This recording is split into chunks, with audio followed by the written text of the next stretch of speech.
O sol estava se pondo no porto norueguês de Bergen. Era início de julho de 1349 e ao longe, um navio solitário cruzava a linha do horizonte. O navio balançava calmamente, de bombordo a estribordo, chegando mais perto.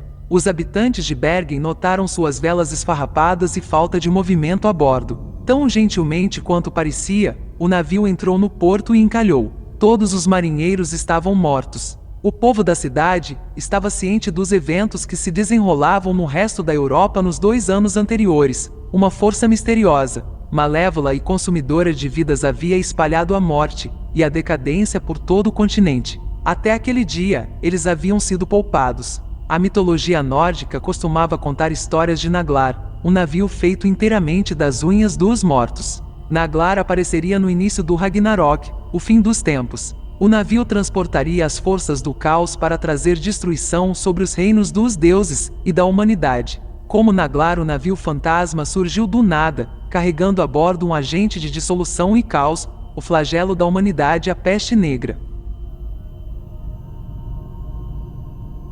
Como podemos definir a peste negra hoje? Poderíamos dizer que foi o conquistador humano de maior sucesso na história da humanidade. Se o sucesso for medido pela quantidade de árvores cortadas para alimentar as piras funerárias, poderíamos dizer que foi o maior estrategista, se a grandeza é medida pelo pouco solo que resta para enterrar os mortos. O que eventualmente definimos como a peste negra foi uma pandemia de peste bubônica em meados do século XIV que bateu nos portões da Ásia, Europa e África, batendo com as patas macias de um rato doente, um visitante com intenção cruel. Mas se você observar a forma como a peste negra se espalhou, atacou e atacou humanos, se você considerar a eficácia com que cercou e aniquilou nações inteiras, bem, você seria perdoado por pensar que um poder ainda mais sinistro e antinatural estava em jogo, determinado a trazer o fim dos tempos. Mas esta não foi a primeira vez que a humanidade resistiu a uma invasão desse anjo malévolo. Ele abriu suas asas no século VI, conhecido então como a peste justiniana. Mas muito tempo havia passado, muitas memórias foram perdidas. Quando a pandemia voltou, a humanidade estava completamente despreparada. A peste negra ficou adormecida por 8 séculos, presa em um purgatório de escassas presas de roedores. Quase como um objeto sem vida, aguardava seu momento de represália contra seu inimigo humano. Ainda não está claro de onde veio a peste negra. Possivelmente da China, ou talvez na região das estepes, onde um reservatório de peste se estende desde a costa noroeste do Mar Cáspio até o sul da Rússia. Um reservatório de peste parece uma vasta área de deserto, quase totalmente desprovida de vida humana. Pode ter sido lá, entre uma população de marmotas, ratos e outros roedores, que apareceu pela primeira vez, invisível a olho nu. Todos os mamíferos inconscientes carregavam os lacaios da peste negra, uma bactéria que gerações posteriores classificariam como Yersinia pestis. Este é o patógeno na raiz das pragas bubônica e pneumônica, e acreditava-se que era endêmico da Ásia Central. Não sabemos a hora exata em que a doença começou a se espalhar de roedores para humanos, mas sabemos de um surto inicial em 1331, que eclodiu na China durante o governo da dinastia Yuan. Esta dinastia foi fundada por Kublai Khan, neto de Gengis Khan. Os mongóis tinham sido uma força irresistível por mais de um século, mas finalmente encontraram seu adversário. 3 anos depois, a peste negra matou mais de 90% da população da província de Hebei, perto da capital de Dadu, ou Pequim moderna. O número de mortos ultrapassou 5 milhões de pessoas. Estes foram os efeitos da doença conquistadora em apenas uma província. A partir de 1200, a China tinha uma população total de mais de 120 milhões. Mas um censo em 1393 encontrou apenas 65 milhões de chineses contabilizados. Quase metade da população de um grande império jazia morta. Como a dinastia Yuan foi substituída pelos Mings, muitas centenas de milhares, até milhões, morreram em batalha ou morreram de fome. Mas muitos outros milhões foram vítimas da peste negra. Após os primeiros surtos, os ratos e suas pulgas, montados com Yersinia pestis, iniciaram sua jornada para o oeste, como clandestinos para as caravanas que viajavam pela Rota da Seda. Ao final de um longo dia de viagem, os mercadores paravam nas inúmeras caravanas, ou locais de descanso, que pontilham a Rota da Seda. Estas eram ocasiões perfeitas para as pulgas contaminadas infectarem ratos, animais e outros viajantes. Caravanas sobre caravanas, cruzando as planícies da Ásia Central, obedeceram involuntariamente às ordens da peste negra, espalhando a praga por toda a Ásia e Oriente Médio.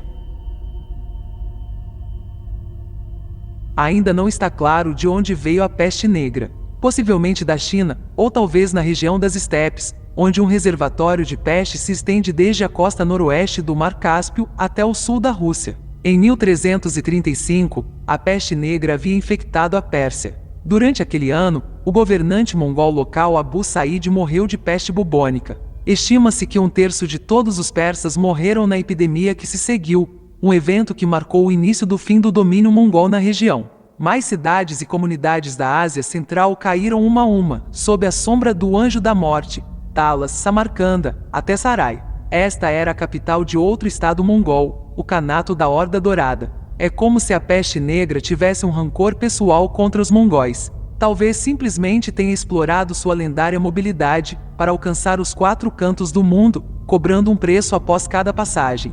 A praga não discriminava entre suas vítimas. Qualquer rei, rainha ou cão poderia se tornar uma presa fácil. Após cada varredura da praga, cada centro populacional teria perdido pelo menos 40% de seus cidadãos. Às vezes, o número de mortos chegava a 70%. Compreensivelmente, os habitantes das cidades atingidas fugiram em pânico, mas isso só contribuiu para novos surtos da doença. Logo, a peste negra atingiu o Oriente Médio, onde alguns estudiosos já haviam notado a catástrofe que quase destruiu a Ásia. Ibn al-Wardi, um escritor sírio, e mais tarde vítima da praga, registrou que a peste negra saiu da Terra das Trevas, o que pode implicar a Ásia Central, ou possivelmente uma terra muito mais escura e remota além desta terra. O estudioso egípcio Al-Maziki observou que toda a Ásia estava despovoada, até a Península Coreana. Seu próprio país não teve mais sorte. Cairo, então a cidade mais populosa da África, perdeu 52% de seus habitantes. Quase 14 mil morreram em apenas 2 dias. Os cadáveres eram tantos que, em uma rara ocorrência, as autoridades religiosas dispensaram as orações exigidas pelos mortos. Eram simplesmente demais. Ibn Battuta, o grande viajante e cronista do século XIV, havia anotado em suas memórias de viagem que a partir de 1345, o número de mortos diariamente em Damasco era de 2.000. Battuta também escreveu que os sobreviventes conseguiram derrotar a praga através da oração, mas as práticas religiosas muçulmanas podem ter jogado a favor da peste negra. O Hajj, a peregrinação anual a Meca, forneceu uma ótima rota para Yersinia Pestis buscar novos anfitriões. Em 1349, a cidade sagrada de Meca foi atingida pela praga. O historiador marroquino Chaldun deixou para trás um relato do deserto apocalíptico. A civilização, tanto no Oriente como no Ocidente, foi visitada por uma praga destrutiva, que devastou nações e fez com que as populações desaparecessem. Cidades e edifícios foram devastados, estradas e sinais de trânsito foram obliterados, assentamentos e mansões ficaram vazios, dinastias e tribos enfraqueceram. Todo o mundo habitado mudou. Até recentemente, nós, os descendentes dos sobreviventes, assumimos que o deserto do Saara havia parado o surto, que a peste negra havia poupado a África subsaariana. Os registros escritos medievais para aquela região nunca mencionam a praga, e a área carece da lembrança mais macabra da pandemia, os poços da peste, ou valas comuns. Não está totalmente claro como, mas os escravos da peste negra, os Yersinia, graças às pulgas e roedores, de alguma forma atravessaram a extensão inóspita de areia e comunidades infectadas em ambas as costas do continente. Arqueólogos encontraram evidências de colapso social e abandono de cidades em locais como Acrocrova, em Gana, ou Ife, na Nigéria. Outras cidades e assentamentos na África Oriental também foram abandonados em meados do século XIV, desde a costa do Mar Vermelho até a Tanzânia e Madagascar. As provas são escassas, pois os geneticistas não conseguiram obter o DNA das vítimas africanas daquele período, e ainda assim os padrões de colapso repentino e despovoamento são muito suspeitos. A peste negra estava definitivamente empenhada na dominação total do mundo. A Ásia havia caído, a conquista do Oriente Médio e da África continuou. O próximo alvo era a Europa. Ondas de Yersinia pestis podem ter infectado os principados russos em um estágio muito inicial da campanha pela Ásia. Mas os planos da peste negra foram momentaneamente frustrados por seus primeiros inimigos e vítimas, os mongóis. O Estado mongol da Ásia Central, o Khanato da Horda Dourada, havia se convertido ao islamismo, e o comércio com os cristãos não era mais tolerado. Como resultado, as rotas de caravanas da Ásia para a Europa foram cortadas. O que significa que o contágio da praga parou abruptamente na fronteira mongol com os principados russos. Mas a peste negra era um estrategista astuto e encontraria seu caminho para a Europa, de uma forma ou de outra. Antes de passar para a conquista da Europa, permita-me dar uma olhada nos efeitos da peste em um indivíduo. A Yersinia pestis inicialmente gosta de infectar ratos e outros roedores. A bactéria da peste leva de 10 a 14 dias para exterminar uma colônia de ratos contaminados. Nos 3 dias seguintes, as pulgas que infestam esses ratos ficarão à espreita, em jejum, até que novas presas andem por perto. Esta presa pode ser outro rato, mas uma pulga faminta não pensará 2 vezes antes de atacar um humano. Depois que uma pulga infectada morde um hospedeiro humano, a Yersinia pestis invadirá sua corrente sanguínea. Um dos primeiros sintomas de contágio é o inchaço de um linfonodo, mais frequentemente na virilha, coxa, axila ou pescoço. O linfonodo crescerá em tamanho, tomando a aparência de um bubão inchado, enegrecido e doloroso, o que dá nome à peste bubônica. Por 3 dias, o indivíduo infectado pode se sentir bem, enquanto a doença incuba. Então, os primeiros sintomas aparecerão, crescendo em gravidade muito rapidamente: febre, dor de cabeça, calafrios, fraqueza generalizada. Depois disso, é apenas uma questão de mais 3 dias. Então, em mais de 80% dos casos, o indivíduo infectado morrerá. Leva 14 dias para a Yersinia exterminar uma colônia de ratos. Mais 3 dias antes de pulgas infectadas contaminarem o primeiro humano. 6 dias depois, o primeiro humano morre. Isso perfaz um período de 23 dias desde a introdução da praga entre os ratos até a primeira morte humana em uma determinada comunidade. Mas a velocidade e a perversão com que a peste negra matou tinham uma qualidade demoníaca. Em alguns casos, as bactérias da peste se concentraram nos pulmões e causaram sintomas semelhantes aos da pneumonia. Esta era a peste, e seu curso foi ainda mais violento que a versão bubônica. Pessoas doentes com peste pneumônica podem morrer logo após 2 horas de contrair a doença. O que é pior, os que sofrem desta peste podem facilmente infectar indivíduos saudáveis, pois sofrem ataques violentos e sangrentos de tosse. As gotículas que eles esperem podem facilmente se infiltrar nas vias aéreas de outras pessoas, retomando o ciclo de contágio. Surpreendentemente, no entanto, a grande maioria das vítimas da peste negra não foi causada por contágio humano a humano. As infecções eram quase exclusivamente devidas a picadas de pulgas que já haviam sugado o sangue de um rato. Os minúsculos parasitas podem atacar diretamente depois de se banquetearem com sangue de rato, ou às vezes viajam despercebidos a bordo de outro animal ou hospedeiro humano. A peste negra teve que depender fortemente de ratos para seus planos de invasão, e isso teve um efeito tanto na disseminação geográfica da invasão, quanto em sua linha do tempo. Ratos prosperaram em navios, especialmente navios mercantes, que naquela época eram capazes de viajar 40 quilômetros todos os dias. Por isso que a peste negra na Europa parecia conquistar aos trancos e barrancos, em vez de seguir um caminho linear como na Ásia. As pulgas dos ratos são parasitas mais ativos nas estações mais quentes, o que explica por que as primaveras e os verões de meados do século XIV tornaram-se extraordinariamente letais. O inverno está chegando deve ter soado como uma promessa naquela época, já que a praga perdia a maior parte de seu poder de contágio nos meses mais frios.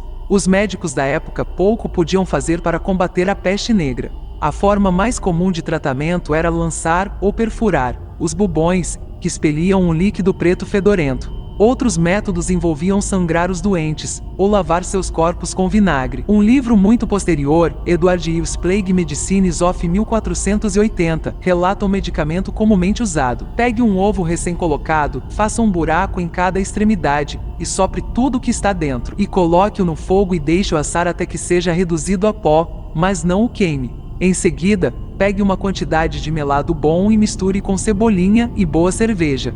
E então faça os doentes beberem por 3 noites e 3 manhãs. Certamente inútil, mas pelo menos a cerveja era boa. Em 1344, a Horda Dourada decidiu sitiar a cidade portuária de Cafa, na península da Crimeia. Desde o final dos anos 1200, Caffa estava sob o domínio de Gênova, uma das 4 repúblicas marítimas italianas. Os genoveses resistiram aos mongóis por 3 anos, mas em 1347 chegaram reforços da Horda Dourada, que trouxeram consigo algo indesejável: a peste. Um advogado italiano, Gabriele de Mussis, descreveu os últimos estágios do cerco. Todo o exército foi afetado por uma doença, que invadiu os mongóis e matou milhares e milhares todos os dias. O líder mongol ordenou que os cadáveres fossem colocados em catapultas e lançados na cidade, na esperança de que o fedor intolerável matasse todos dentro. Catapultar seus próprios soldados mortos para dentro das muralhas da cidade. Essa é uma tática que certamente agradaria ao general Peste Negra. O de Gabriele é o único relato de tal evento, então pode ter sido um exagero. No entanto, a infecção logo se espalhou dentro das muralhas da cidade, e dali, expulsos pela dupla ameaça dos mongóis e da peste, os mercadores genoveses fugiram de navio. A guerra travada pela peste negra na Ásia havia sido em terra, contando com caravanas e a rápida cavalaria mongol. A invasão da Europa seria mais náutica. Em outubro de 1347, um dos navios genoveses desembarcou no porto siciliano de Messina. Ficou claro para os funcionários do porto que algo estava errado.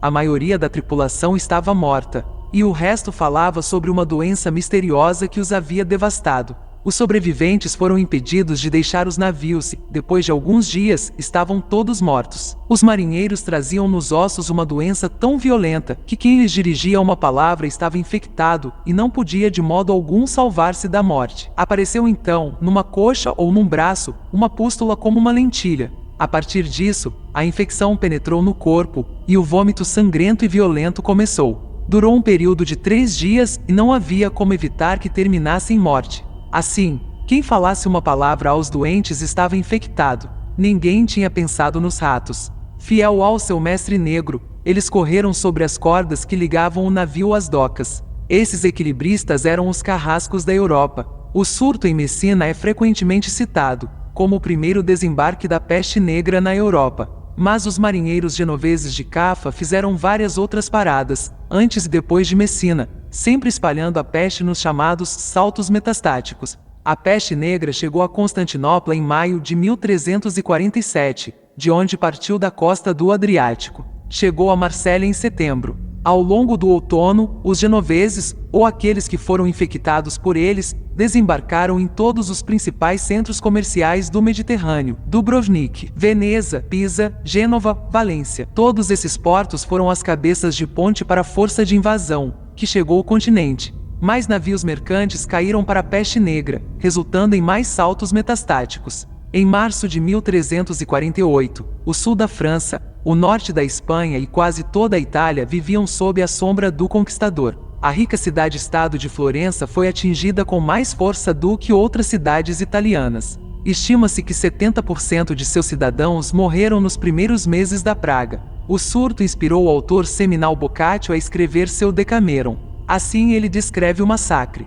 Primeiro se traiu pelo surgimento de certos tumores na virilha ou nas axilas, alguns dos quais cresceram como uma maçã comum, outros como um ovo. Muitos morriam diariamente ou todas as noites nas ruas públicas. De muitos outros que morreram em casa, a partida mal foi observada pelos vizinhos, até que o fedor dos corpos deu a notícia. A peste negra então se arrastou para o norte. Das cabeças de ponte francesas do Mediterrâneo, as hordas de ratos infectados por Yersinia avançaram para o interior e chegaram aos portos do Atlântico. Foi um navio de Bordeaux que levou a peste para a Inglaterra. A primeira cidade a ser infectada foi Melcombe Regis, onde a epidemia eclodiu pouco antes de 24 de junho. Londres caiu em agosto de 1348. Em janeiro de 1349, a população estava tão esgotada, especialmente de clérigos, que o bispo de Bath escreveu à sua diocese: a peste deixou muitas igrejas paroquiais, sem pároco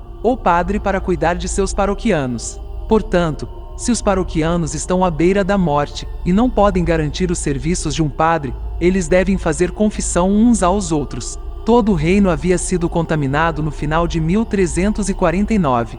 Mais ao norte, a Noruega foi o primeiro país escandinavo a ser invadido. Oslo caiu primeiro, no outono de 1348. O surto em Oslo foi misericordiosamente interrompido pelo advento do clima de inverno, mas estourou novamente no início da primavera. No ano seguinte, a peste negra completou seu movimento de pinça contra a Noruega, com um segundo desembarque. O navio fantasma em Bergen, o próprio Naglar da peste. Era um navio de mercadores de lã do porto inglês de King's Lynn. Tomar Oslo foi um golpe de mestre estratégico para a peste negra. A cidade era um importante centro comercial para a frota hanseática, uma liga de cidades mercantes ricas e poderosas que se estendia do Mar do Norte ao Báltico. Desnecessário dizer que seus mercadores que partiam de Oslo espalharam uma carga que eles não conseguiam entender para novos destinos. Dinamarca, Suécia e norte da Alemanha logo caíram. A nova frente abriu na primavera de 1350 e moveu-se para o sul, esmagando a população com a mesma invasão de peste que havia entrado no sul da Alemanha e da Áustria. Agora que a peste negra se espalhou por quase toda a Europa, ela planejou seu próximo passo. Este foi um desastre para muitos conquistadores em séculos posteriores: invadir a Rússia. Ela já havia tentado, entrando pelo leste, mas a Horda Dourada havia parado as caravanas ao longo da Rota da Seda. Agora, ninguém iria parar o flagelo das nações. A praga entrou no Principado de Novgorod, no final do outono de 1351, mas o início do frio interrompeu o surto. Mas foi apenas temporariamente. O progresso da doença recomeçou na primavera de 1352, atingindo Moscou no ano seguinte.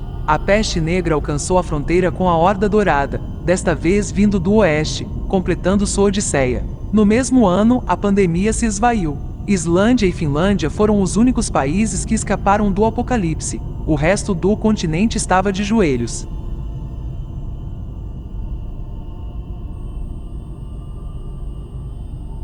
O número de mortos ainda é debatido. De acordo com estimativas conservadoras, a peste negra varreu 20 a 30% da população da Europa. Cálculos recentes colocam um número muito mais alto, perto de 60%. São 50 milhões de homens, mulheres e crianças que perderam a vida por causa da picada do menor e mais humilde parasita que se possa imaginar. A humanidade simplesmente não tinha as ferramentas para combater esse inimigo invisível. Os médicos não tinham cura, e mesmo as medidas preventivas eram insuficientes. A teoria dos germes ainda estava a séculos de distância, mas as autoridades entendiam que a proximidade de indivíduos contaminados espalharia a doença. Várias cidades implementaram quarentenas, impedindo que os viajantes entrassem dentro de seus muros. O que eles nunca poderiam realmente esperar conter eram ratos e pulgas, rastejando de todos os lugares sem serem detectados. O que impediu a peste negra então? Era uma combinação de dois elementos.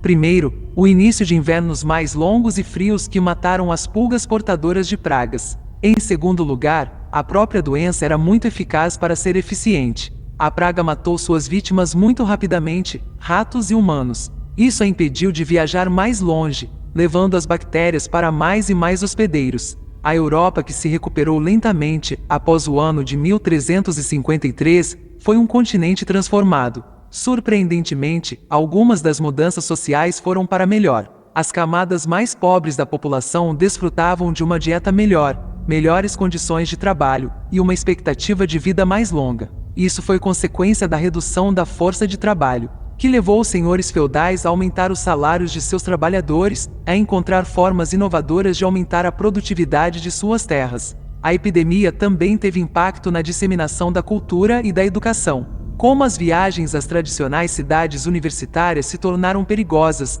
novos centros de estudos foram fundados, permitindo a multiplicação e diversificação da academia. A peste negra pode ter morrido, mas seu portador, a bactéria Yersinia pestis, evoluiu para uma cepa diferente. Uma cepa mais seletiva, mas igualmente maliciosa.